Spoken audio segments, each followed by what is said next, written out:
Are you a beginner astronomer, or you're just getting into stargazing and you're just not really sure where to start or how to even find stars in the sky?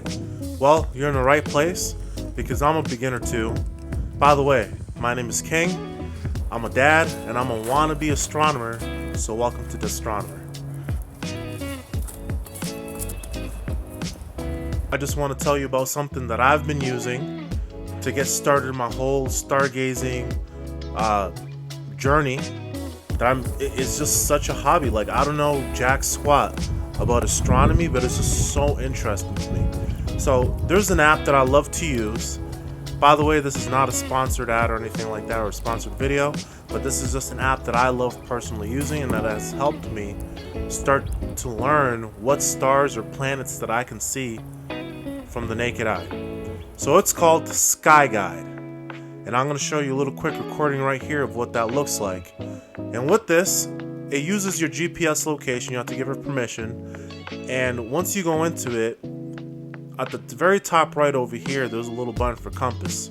Once the compass is on, now you can see pretty much everything that your phone is pointing at, even though it has a different screen on it. You can be pointing. When you point up, it's going to be showing you what stars are actually there, no matter the weather. And that's why I recorded this in today's snowstorm that we're currently having, that even if you can't see the stars, if you're in a very bright city or not, you can see where there's supposed to be stars or specific stars.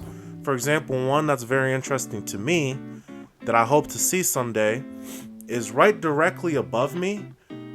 The Andromeda galaxy can be seen from my location.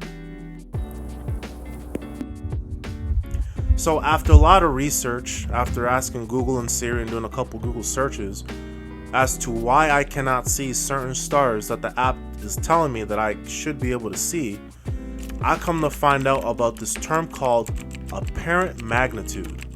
And what apparent magnitude is pretty much like, it's like a measurement of how bright a star or a galaxy or something in space is to the naked eye.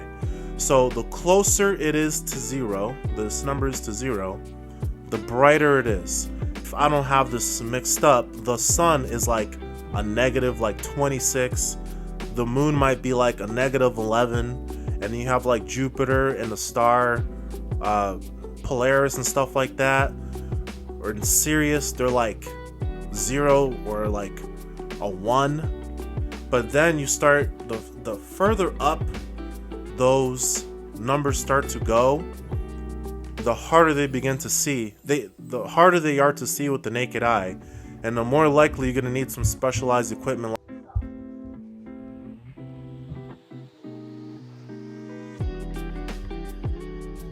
So if you go back to this app, on the top right corner, you'll see the compass.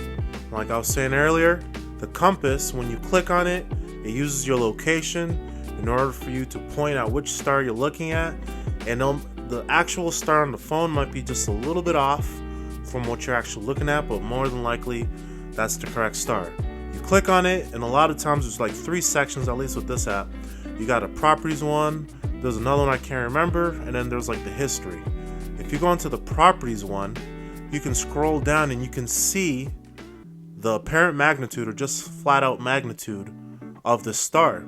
So now you're gonna know if the number is really high, if it's in the 10 digits or higher, then you're probably gonna need a telescope or better equipment than just your naked eye to be able to see it.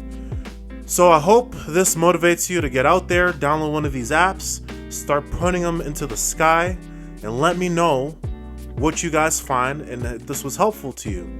Plus, if you want to learn more about astronomy and things like that, make sure you subscribe to this channel, because we're both beginners and we're both going to learn all about this together. So I'll see you guys in the next video.